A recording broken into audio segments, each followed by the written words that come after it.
Hello friends, कैसे आप सब लोग and thanks for watching my channel. तो एक और शुक्रवार ख़त्म हो चुका है और आप देखेंगे कि बाज़ार जो है निफ्टी और बैंक निफ्टी तो वो दोनों ही ग्रीन में बंद हुए हैं अगर मैं फ्राइडे के क्लोज़ को लूँ। लेकिन ये जो सीरीज़ का ये जो सेशन होगा निफ्टी और बैंक निफ्टी के वीकली सीरीज़ का जो ये सेशन होगा उसका जो टैगलाइन होगा वो है स्टे कॉशियस। मैं ऐसा क्यों बोल रहा हूँ उसी बारे में हम डिस्कस करेंगे और पिछले हफ्ते में क्या हुआ, पिछले एक हफ्ते में और आने वाले एक हफ्ते में क्या हो सकता है उसके बारे में हम देखेंगे। तो शुरू करते हैं, लेकिन उससे पहले अगर अभी तक आपने चैनल को सब्सक्राइब नहीं किया है तो जल्दी से सब्सक्रिप्शन का बटन दबा दीजिए और साथ ही में नोटिफिकेशन का बेल दबा के ऑल का भी बटन दबा दीजिए ताकि जब भी मैं कोई नया वीडियो अपलोड करूँ वो आपको नोटिफाई हो जाए। तो पहले अगर आप सेक्टर को देखेंगे तो निफ्टी बैंक लगभग 0.8% ऊपर था, निफ्टी ऑटो 0.3% नीचे, फाइनेंशियल सर्विसेज जो थे वो ऊपर ही थे, एफएमसीजी फ्लैट, सबसे ज़्यादा परफॉर्म किया आउट परफॉर्म वो है निफ्टी आईटी 1.5%, बाकी निफ्टी मीडिया मेटल ये कहीं ना कहीं 1.25% से आधा परसेंट यहाँ पे आपको देखने मिलेगा, आधा परसेंट से थोड़ा सा नीचे ही है। निफ्टी फार्मा 1% के आसपास। जो पीएसयू बैंक है उसमें गिरावट आई है, क्योंकि अगर आप इस हफ्ते को देखेंगे तो ये गिरावट एसबीआई के वजह से ही है, क्योंकि वही सबसे बड़ा कॉन्स्टिट्यूएंट है।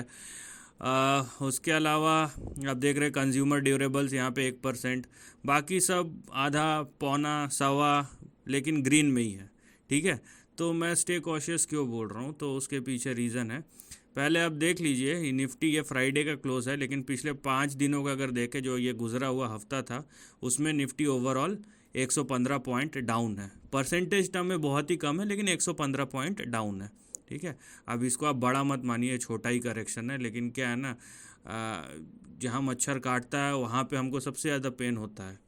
उसके बाद दूसरा मच्छर काटता है तो हमें लगता है वहाँ ज़्यादा पेन हो रहा है तो हम वहाँ खुजली करने लगते हैं, तो हमको तो फिर भूल जाता है कि पहली बार जब जहाँ काटा था वहाँ पे हमको ज़्यादा पेन हो रहा था। तो वैसी वाला है कि साइकोलॉजिकल है। वही बैंक निफ्टी का अगर आप देखेंगे तो यहाँ पे 574 पॉइंट और लगभग 1.26%। तो इन टर्म्स ऑफ परसेंटेजेस आप देखिए निफ्टी जो है 0.59%, लेकिन बैंक निफ्टी जो है 1.26% का यहाँ पे डिक्लाइन दिखाया है। तो पिछला एक हफ्ता ओवरऑल नेगेटिव ही था अगर आप एंड टू एंड देखें तो इसको देखते हुए हम अब निफ्टी और बैंक निफ्टी की ओर चलेंगे और यहाँ पे देखिए कि हो क्या रहा है। और आप देखेंगे कि ये निफ्टी का चार्ट है और निफ्टी पिछले, अगर हम निफ्टी को देखें तो निफ्टी का प्राइस चार्ट जो है यहाँ पे ये देखिए, इसके हाई से लेके इसके लो तक 13 दिनों में इसने 3.44% का यहाँ पे गिरावट दिखाया, 687 पॉइंट। और उसमें से भी ये फ्राइडे का रिकवरी अगर हम हटा दें तो 2.41%। ये ओवरऑल ये पिछले 2 हफ्ते का है और एक हफ्ते का तो आपने देख ही लिया, लेकिन मुझे ये इतना पूरा नहीं चाहिए, क्योंकि अगर आप देखेंगे तो यहाँ पे लोअर लोज बन रहे हैं। ये पहला लोअर हाईज लोअर लोज दोनों ही बन रहे हैं यहाँ पे। ये सबसे बड़ा हाई, उसके बाद दूसरा हाई उससे थोड़ा नीचे, ठीक है, ये तो आपको दिखाई दे ही रहेगा। उसके बाद तीसरा हाई उससे थोड़ा सा नीचे, तो आपको देखेंगे कि लोअर हाईज और लोअर लोज दोनों ही बन रहे हैं। तो अगला एक हफ्ता जब हम देखते हैं और इस तरीके का प्राइस पैटर्न हो जहाँ पे शेयर गिर रहा है या बढ़ रहा है वो तो एक तरफ है, लेकिन ये बात भी पक्की है यहाँ पे कि यहाँ पे जो मूव्स है वो नैरो है। तो एक तरीके से अच्छा है कि यहाँ पे करेक्शन तो है लेकिन इतना बड़ा नहीं है कि बाज़ार की पूरी सिट्टी पिट्टी गुल कर दे और उसके बाद सब सर खुजाने पे लग जाए। ठीक है, वैसा वाला फियर मॉन्गरिंग नहीं है। अब देखिए यहाँ पे स्टे कॉशियस का मैंने क्यों बोला है और उसका रीज़न क्या है, क्योंकि अब मैं पिछला एक हफ़्ता नहीं देखूँगा, अब उसके थोड़ा सा बियॉन्ड जाऊंगा। ये दिनों पे नहीं लेकिन ट्रेंड पे बेस्ड है, क्योंकि किस तरीके का प्राइस एक्शन होता है उसके ऊपर डिपेंड करेगा कि क्या हो सकता है। ठीक है, तो यहाँ पे 200-300 पॉइंट जिस दिन बाज़ार का मूड हुआ वो कभी भी दे देगा, वो कोई बड़ी बात नहीं है, लेकिन समझना ज़रूरी है चीज़ों को। अब देखिए निफ्टी का जो ट्रेंड है वो किस तरीके से है। एक, यहाँ पे 2, यहाँ पे 3, ये चौथा मूव अभी कंटिन्यू होगा और उसके बाद जो है ये पांचवा मूव आने वाला है। ठीक है, तो यहाँ पे one leg of more correction is about to start और will start in the future. और यहाँ पे विल स्टार्ट ना बोल के मेरे को बोलना चाहिए मे प्रोबेबली स्टार्ट। तो ये सिनारियो है जिसके वजह से मैं बोल रहा हूँ स्टे कॉशियस। अभी का जो ट्रेंड है वो यहाँ से अब देख रहे हैं कि अप ट्रेंड में तो है, लेकिन ये करेक्शन में जो अप ट्रेंड होता है वो है, अनलेस कि ये निफ्टी जो है इस लाइन के पार चले जाए।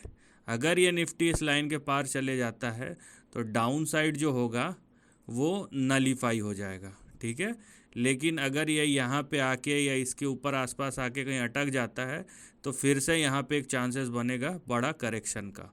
तो फिलहाल निफ्टी के लिए हमें जो लेवल या रेंज देखना है वो होगा लगभग आप देखिए यहाँ पे ये रेंज है।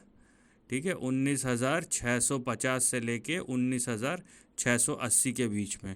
तो यहाँ से भी कम से कम 150 पॉइंट का बाउंस बैक आना कोई बड़ी बात नहीं है। बात यह है कि उसके बाद क्या होता है, तब शुरू होगा असली गेम और उसके बाद पता चलेगा कि हो क्या रहा है, क्योंकि ये अभी बाउंस बैक मोड में है और ये बाउंस बैक कहाँ तक चलता है वो देखना पड़ेगा।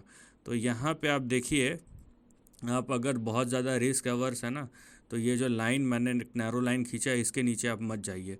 आप भी ऐसे ड्रॉ करके आप देख सकते हैं क्या लेवल आ रहे हैं, तो आप इसके नीचे मत जाइए। तो फिलहाल यहाँ पे अब ये प्राइस जो है ये इस तरीके से जाएगा या इस तरीके से जाएगा वो तो बताया नहीं जा सकता, वो तो बाज़ार डिसाइड करेगा। लेकिन ये एक बाउंस बैक है जो भी कंटिन्यू होगा। तो यहाँ पे जैसे कि मैंने बोला दो सिनारियोज़ है, पहले तो ये कि यहाँ पे आए और यहाँ पे जाए, ठीक है, और इसकी प्रोबेबिलिटी बहुत ज़्यादा है। दूसरा ये कि ये बढ़ रहा है निफ्टी का प्राइस चार्ट और इसको क्रॉस कर जाए, तब हम बोलेंगे कि नहीं ट्रेंड नलीफाई हो गया। तो यहाँ पे दो सिनारियोज़ है और इसको आप दिनों के हिसाब से मत मापिए, क्योंकि यहाँ पे हो सकता है एक दिन में 150 पॉइंट ऊपर भी चले जाए उसके बाद नीचे भी आ जाए दूसरे दिन, या हो सकता है आधे सेशन में ऊपर चले जाए उसके बाद दबा के करेक्शन आ जाए। तो दोनों चीज़ों की पॉसिबिलिटी है, क्योंकि 150 पॉइंट तो खुलते ही आ जाएगा। शेयर बाज़ार खुला 150 पॉइंट का गैप अप और उसके बाद पिटाई शुरू, ये भी हो सकता है यहाँ पे। तो ये डिपेंड करता है आप क्या देख रहे हैं और कैसे देख रहे हैं। वहीं अगर हम निफ्टी बैंक के बारे में देखें, और मैं इसीलिए बोल रहा हूँ कि यहाँ पे मैं नहीं तो बोल सकता था ये अपसाइड है 100-150 पॉइंट का, लेकिन ये पूरा सच नहीं होता या पूरे ट्रेंड की व्याख्या नहीं होती जो फ़िलहाल नियर टर्म में दिखाई दे रहा है। ठीक है, तो ऐसा आधा अधूरा बोल के क्या मतलब है बताइए।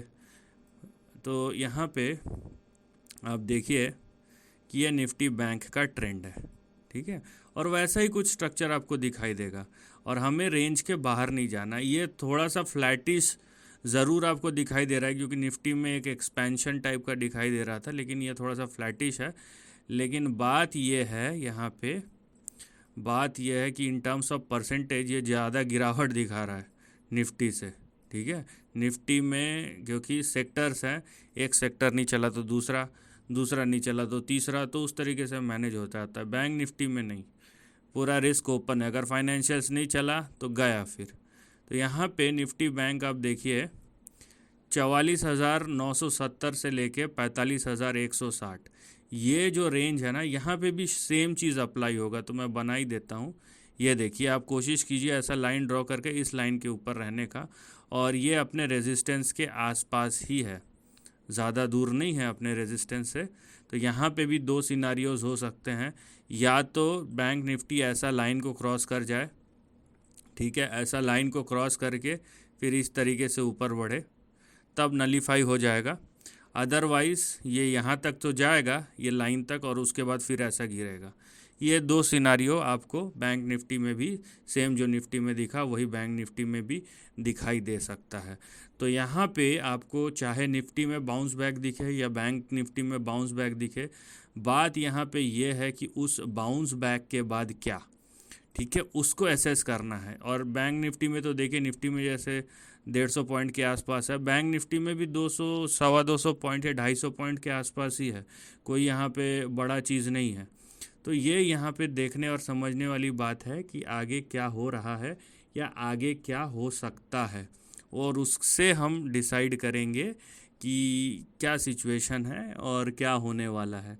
तो इसीलिए थोड़ा सा आप सतर्क रहिए, और बाज़ार अगर आपको समझ में नहीं आता तो दूर रहिए उससे, है ना। क्यों अपना दिमाग और पैसे दोनों की बर्बादी करनी है। थोड़ा सा दूर रहिए बाज़ार से, कोई दिक्कत नहीं है। और जब ट्रेंड समझ में आए तब एक्ट कीजिए।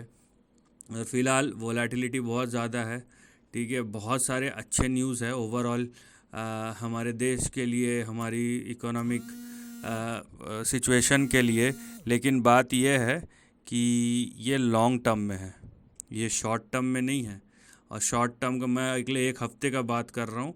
और वो जो आप देख रहे हैं कि वो जो चीज़ें होती है वो अगले कई सालों के लिए होती है, ठीक है। वो आने वाले कई सालों के लिए होती है या दशकों के लिए होती है। अगर पॉलिसी सस्टेन करे, उसका असर ये नहीं होता कि 5 दिन में 500% भाग जाएगा। वो हमारे भारत देश में नहीं होता। यूएस के मार्केट में एक दिन में शेयर 10,000% भी भाग सकता है, कोई बड़ी बात नहीं है। हमारे में तो सर्किट लगा हुआ है। सो ये है सिचुएशन। तो थोड़ा सा बाज़ार को एसेस कीजिए और उसके बाद जो भी अपना डिसीजन लेना है आप ले सकते हैं। So this is the end of the video. Thanks for watching.